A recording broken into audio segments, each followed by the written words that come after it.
अध्याय 8वा प्रारंभ. श्री गणेशाय नमः. हे वसुदेव देवकी नंदना, हे गोप गोपी मनरंजना, हे दुष्ट दानव मर्दना, श्रीहरी पाव माते. तुझ्या प्राप्तीचे साधन कर्माधिकांचे अनुष्ठान, पराभक्तीचे सेवन करणे आहे अपात्र मी. तुझी ज्ञानदात्री शास्त्रे सारी, गिरवान भाषे भीतरी त्यांचे सांग करू हरी, सेवन ते कवण्यारती. गिरवाणाचा नसे गंध, त्यातून माझी मती मंद, कमलातील मकरंद बेडुकाला मिळतो कसा. अन्नदाने तुझी प्राप्ती, जरी करून घेऊ श्रीपती, तरी धनाचा अभाव निश्चिती. दारिद्र्य बदरी बांधरे त्वाम, जरी करू मी तीर्थयात्रा, तरी सामर्थ्य नाही गात्रा. तशातही अंधत्वाद आले आहे दृष्टी दे, ऐसा सर्व बाजूंनी विहीन दिन चक्रपाणी. दारिद्र्याचे मुनीच्या मनी, जाती जिरून मनोरथ. हे व्यावहारिक दृष्ट्या खरे जरी, परी तुझी कृपा झाल्यावरी, स्वानंदाच्या सागरी पोहत राहे अवरात्र. तुझ्या कृपेचे महिमान आगळे आहे सर्वाहून, घनाच्या पाण्या लागून दाम देण्याची गरज नसे. मेघानी आणल्या मनात, तळी विहिरी भरतात, निव्वळ खडकास फुटतात पाट पाण्याचे पांडुरंगा.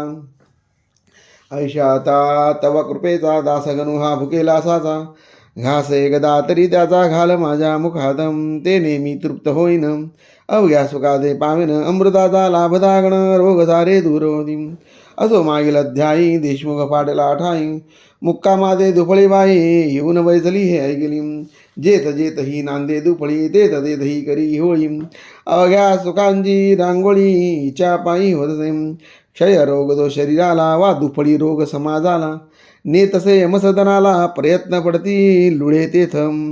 असो तळ्याची या काठावर, देशमुखाचा एक महार करू लागला चरचर, या खंडू पाटलापणे. पाटील गावीचा अधिकारी, पाटील गावीची पांढरी, काही कामावरून खरी कुरबुर झाली उभयतात. तो असे मर्या महार, देशमुखाचा जाला जोर, तो बोलला उने उत्तर, खंडू पाटला कारणे. पाटील बदला त्यावरी, तुझी रीत ही नाही बरी, गरिबाने पायरी आपली कधी सोडू नये. उनी उत्तरे बोलण्याचा अधिकार आहे देशमुखाचा, तुझ्यासारख्या नकट्याचा नाही हे जाण म्हणी. तरी महार ऐकेना, करू लागला चेष्टा नाना, त्याच्या ऐकोनी भाषणा पाटील खवळला मानसी.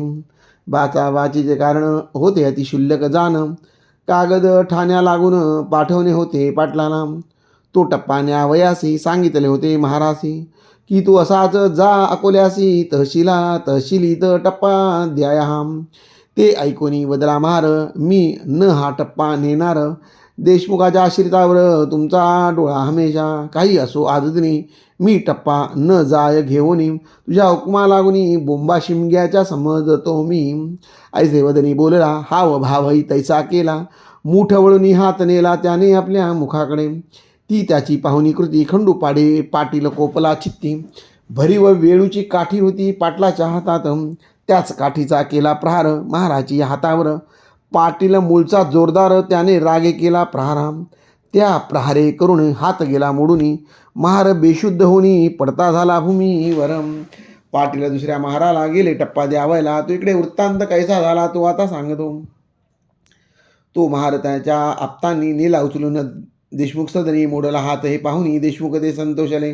वा वा छान गोष्ट झाली आपणा देशमुख सदनी, वा वा छान गोष्ट झाली आपणा कुरापत काढण्या भली. ही अनायाचे संधी आली, ती उपयोगी न दवडणे. त्यांनी त्या महारासी तात्काळ नेले कचेरीसी, समजावले अधिकारासी खोटे नाटे विबुध.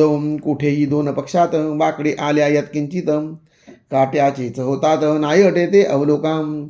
फिर्याद त्या महाराची पुस्तकात नोंदली साची, आज्ञा झाली अधिकाऱ्याची पाटील पकडून आणावया.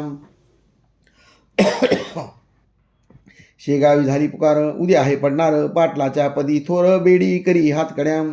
ते खंडू पाटला समजले, धाबे त्याचे दणानले, तोंडचे पाणी पळाले, झाला अति चिंतातुर.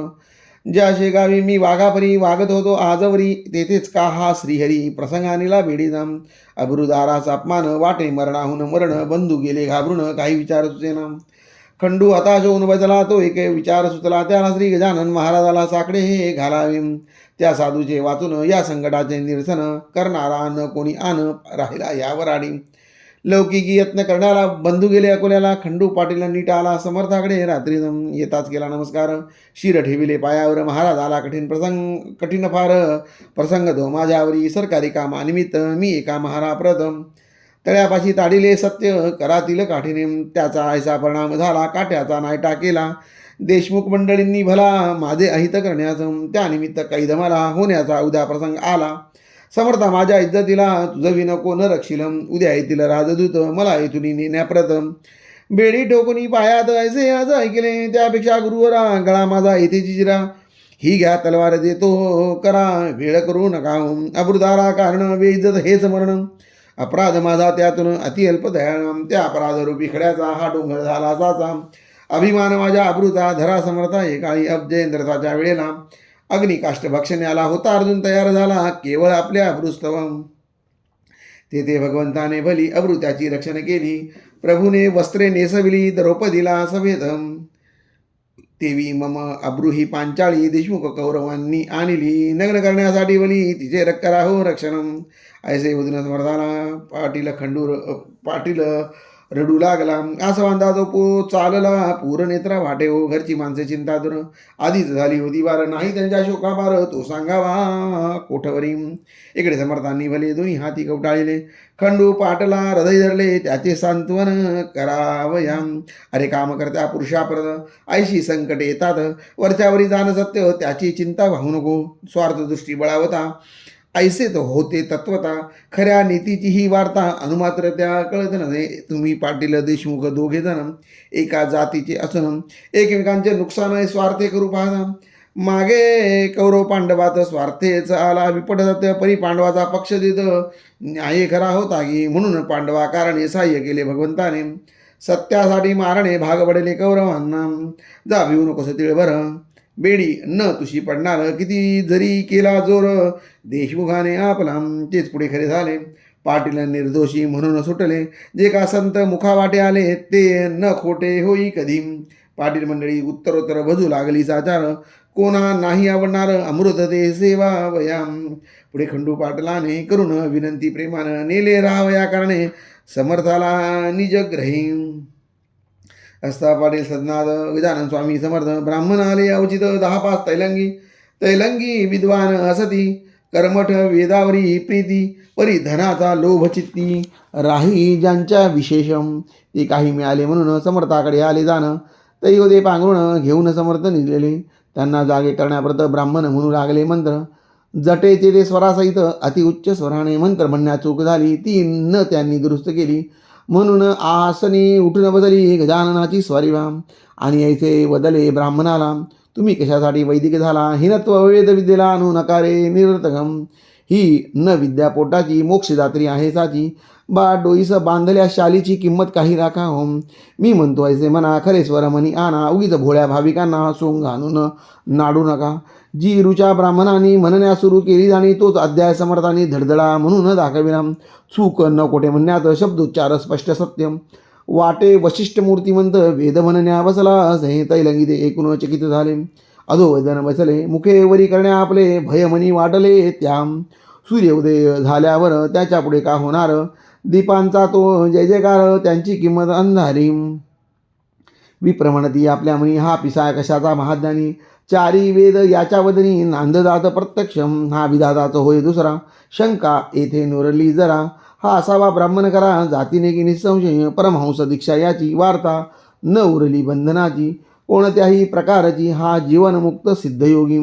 काही पुण्य होते पदरी म्हणून मूर्ती पाहिली खरी. हा वामदेव याला दुसरी उपमा न ती द्यावयाम. असो खंडू पाटलाकडून त्या ब्राह्मणा लागून देते झाले दयाघन. रुपया दक्षिणा. ब्राह्मण संतुष्ट झाले. अन्य गावा निघून गेले. महाराजही कंटाळले. उपाधीला गावच्या श्रोते खऱ्या संध्याव्रत. उपाधी ना असे पटत.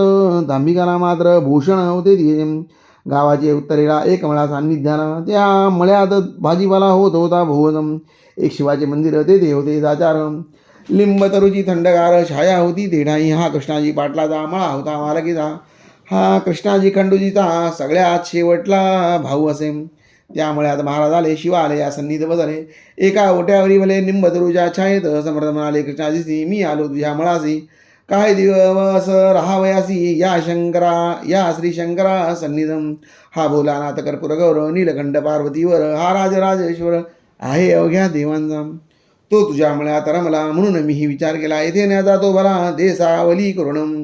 ते वाक्य ऐकले, सहा पत्रे आणविले, ओटावरी छप्पर केले कृष्णाजीने तात्काळ. समर्थांनी वास केला, म्हणून मळा क्षेत्र झाला. राजा जाय जयासला, तीच होते राजधानी. महाराजांचे बरोबर होता पाटील भास्करम. सेवा करण्या निरंतर दुसरा तुकाराम कोकाड्या. खाण्यापिण्याची तरतूद झाली, निजांगी कृष्णाजी पाटील करी. समर्थ ते जेवल्यावरी तो प्रसाद घेत असे.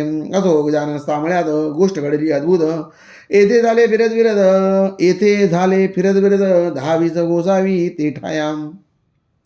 समर्थांचा बोलबाला संतांनी त्यांनी आधीच होता ऐकला, म्हणून त्यांनी तळ दिला येऊन या मळ्यामध्ये. गोसावी म्हणती पाटलासी, आम्ही आहोत तीर्थवासी, जातो रामेश्वरासी भागीरथीला घेऊन. गंगोत्री जमुनोत्री केदार हिंगलाज गिरणार डाकोरम. आयसी क्षेत्रे अपार पाहिली पायी फिरून. ब्रह्मगिरी गोसाव्याचे आम्ही शिष्य आहोसाचे, महाराज आमचे आहेत सांप्रत बरोबरम. हे महासाधू ब्रह्मगिरी, ज्यांचा बंदा गुलाम हरी, ती मूर्ती आली घरी तुझ्या पूर्व भाग्याने. शिरापुरीचे अयाचितम, आम्हा द्यावे तुम्ही त्वरितम. लागे तो ओढण्याप्रद गांजा तोही पुरवावा. 3 दिवस येथे राहू, 4थ्या दिवशी येथून जाऊ. पाटील नका कष्टी होऊ, साधून घ्या ही पर्वणी. तुम्ही कुशीला मळ्यात वेळा पिसा नंगा धूत. मग आम्हा देण्या अयाचित, मागे पुढे का पाहता. गाढवासी पोशिती, गाईस लाथा मारिती, ते का म्हणावे सन्मती. पहा विचार करून, आम्ही गोसावी वैराग्य भरीत. जाणतो घा वेदांत, मर्जी असल्यामुळे या पोती ऐकावयाम. कृष्णाजी म्हणे त्यावरी, उद्या घालीन शिरावरी, आज आहेत भाकरी त्याच जाव्या घेऊन. जितका गांजा उडाल तितका तेथेच मिळेल, तेथे चालता बोलता कंठनीळ. बसला आहे पत्र्यामध्ये, 2 प्रहराची वेळ करी, घेतल्यातून भाकरी. मळ्यात येऊन विहिरीवरी बसले गोसावी भोजनाम. समर्थाच्या समोरी एक चपरावी तरी, गोसाव्यांनी लावली घरी आपापली कडाजणे. त्यांचा जो होता महंत ब्रह्मगिरी नामे सत्य, तो भगवत गीते प्रत वाचू लागला अस्तमानी. गोसावी श्रवणा बसले, गावातून काही आले, पोथी ऐकावया भले. त्या ब्रह्मगिरी गोसाव्याची नैनम छिदंती. हा श्लोक निरूपणाचा होता देख. ब्रह्मगिरी पक्का दांभिक, स्वानुभवाचा लेश नसे. निरूपण त्याचे ऐकले, गावकऱ्यास नाही पटले. ते आपसात बोलू लागले, हा नुसता शब्दच्छलम. सारे पोथी ऐकल्यावरी येऊन बसले पत्र्या भितरी. गजाननाच्या समोरी संत दर्शन घ्यावयाम. लोक म्हणते छपराला निरूपणाचा भाग झाला. येथे पत्रास बैसला स्वानुभवाचा पुरुष हा. तेथे ऐकला इतिहास, येथे पाहिला प्रत्यक्ष पुरुष. या भाषणे गोसाव्यास राग आला काहीचा. अवघे गोसावी गांजा प्याया बसले होते घेऊन या. त्या पत्राची या ठाया चालली चिलीम गांजाची. पत्र्यात पलंगाच्या वरी बसली होती समर्थद्वारी. चिलीम भरून वरच्यावरी प्याया देही भास्करम. त्या चिलमीच्या विस्तवाची ठिणगी पलंगी पडली साची. ती पडताना कोणाची दृष्टी न गेली तिच्यावर. काही वेळ गेल्यावर निघू लागला धूर. पलंग पेटला अखेर एकदम चहू बाजूनी. तो प्रकार पाहता भास्कर बोले सद्गुणाता, पलंग सोडा शीघ्राता. या खाली उतरून लाकडी पलंगाची आहेत की सागाची. ती न आता विझायाची पाण्या वाचून दयाळम. तही समर्थ बोलले वाचे, भास्करा अग्नी विझविण्याचे कारण नाही तुला जाचे. जलमुळीच आणू नको. अहो महाराज ब्रह्मगिरी, या बैसा पलंगावरी आम्ही आहे अवगत, तुम्हा आहे अवगत खरी. भगवद्गीता साकलले, त्याच्या परीक्षेची वेळ आणली हरीने तात्काळ. ब्रह्मा न जाळी अनळ, याचा प्रत्यय दाखवा. नैनम छिदंती श्लोकावर व्याख्यान केले एक प्रहर. आता का मानिता दर, या पलंगी बसण्याचा. जा भास्करा लवकरी, ब्रह्मगिरीला करी धरी. आणून बैसवी अत्यादरी. या जळत्या पलंगाचं ऐसी यज्ञ होता क्षणी. भास्कर गेला धावूनी, ब्रह्मगिरीचा सव्य पाणी धरीला त्याने निज करे. भास्कराचे शरीर दिप्पाड सशक्त पिळदारम. तो गोसावी त्याच्या समोर शोभू लागला घुंगुरडे. पलंग वेटला चौपेर, ज्वाळा निघू लागल्या थोर. परी महाराज आसनी हलले मुळीन इतके. श्री प्रल्हाद कयादूसूद उभा गेला अग्नीत. हे लिहिले पुराणात श्री व्यासांनी भागवती. त्या लिहिल्या गोष्टीचे प्रत्यंतर दाविले साचे. मळ्या माझी श्री कृष्णाजीचे श्री गजानन साधुनी ब्रह्मगिरी म्हणे भास्कराजी मला न न्या त्या पलंगापाशी महाराजांच्या अधिकाराशी मी नाही जाणीतले. ते न मानी भास्कर ओढीत आणला फरफर उभा केला समोर आपल्या सद्गुरुरायांच्या. नैनम दहती पावक हे खरे करून दावा वाक्य ऐसे बोलता महाराज देख गोसावी परम घाबरला. गोसावी म्हणे भीत भीत मी पोटभरे आहे संत शिरापुरी खाण्याप्रत मी झालो गोसावी. माझ्या अपराधाची क्षमा साच करी शांती दामा केला खडा डोकं रिकामा. गीता शास्त्र शिकण्याचा तुला पिसा मी म्हणालो आता पस्तावा पावलो मी दाती तृण धरून आलो. शरण तुला अभय देम शेगावच्या जनांनी केली समर्था विनवणी आपण अग्नीपासून भय नाही हे करेम. तरी महाराज आमच्याकरता खाली यावी लवकर आता. अशा स्थितीत पाहता आम्हा धडकी भरेम म्हणून आमच्यासाठी उतराखाली ज्ञानजेडी. गोसावी झाला इंपुडी तो न काही बोलला. लोकविनंतीच द्यायमान खाली उतरले गजानन. तो पलंग पडला कोसळून एक पळही न लागले त्या. अवघा सुता जळला जो भाग शेष उरला तो लोकांनी विजविला. साक्ष दावण्या इतरांनी ब्रह्मगिरी पायी लागला निराभिमान अवघा झाला. स्पर्श होता गंगाजला मल कोटुनी राही तेथम. मग मध्यरात्रीच्या समयाला ब्रह्मगिरीचा बोध केला. आजपासून चेष्टेला तू या सोडून दे रे. ज्यांनी राख लावावी त्यांनी उपाधी दूर ठेवावी. अनुभवावीन न सांगावी गोष्ट कोणा निरर्थकम. नुसते शब्द पांडित्य माजले जगी अतोनात. तेनेच आहे झाला घात आपल्या या संस्कृतीचा. गोसावी मच्छिंद्र जालंधर गोरख गहिनी साचार. ज्ञानेश्वरांचा अधिकार किती म्हणून सांगावा. स्वानुभवाचे झाले यती श्री शंकराचार्य निश्चिती. प्रपंची राहून ब्रह्मस्थिती अनुभविली एकनाथांनी. स्वामी समर्थ ब्रह्मचारी हेही ब्रह्म साक्षात्कारी. होऊन गेले भूमीवरी यांची चरित्रे आणि म्हणा. उगीच खाया शिरापुरी भटकू नको भूमीवरी. सार न तया माझारी तुलेही गवसणारम. ऐसा बोध ऐकला ब्रह्मगिरी विरक्त झाला. प्रातकाळी जोडून गेला कोणा न भेटता शिष्यासह. ही गोष्ट दुसऱ्या दिवशी कळली अवघ्या गावासी. जो तो आला पहावयासी मळ्यात जळलेल्या पलंगादे. हा दास गुरु श्री गजानन विजय नामे ग्रंथ. तारो भाविका भवाब्दीत हेची इच्छा दासगणू. शुभम भवतु. श्रीहरिहरार्पणमस्तु. इति श्रीगजानन ग्रंथस्य अष्टमोऽध्याय समाप्तः.